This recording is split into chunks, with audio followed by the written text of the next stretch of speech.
Welcome to the Rim Break Rodeo. We hope this video helps.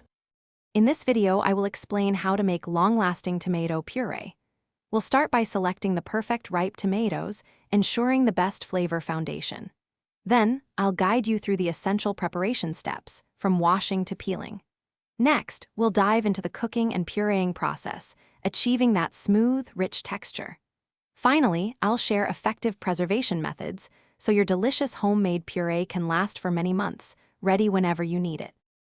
Alright, let's begin with selecting your tomatoes. Always pick ripe, firm ones without any blemishes. This is crucial for a vibrant puree. Once you have your perfect batch, wash them thoroughly under cool water. Next, we'll blanch them in boiling water for about 30 to 60 seconds, then immediately transfer them to an ice bath. This makes peeling incredibly easy. Finally, core and roughly chop your peeled tomatoes, getting them ready for the pot.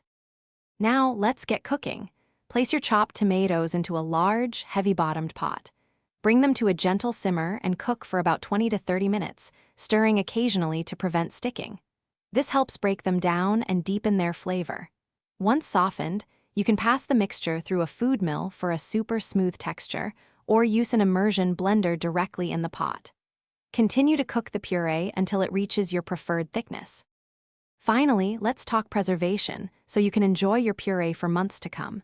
If canning, sterilize your jars and lids thoroughly. Fill the hot jars with hot puree, leaving about 1/2 inch of headspace.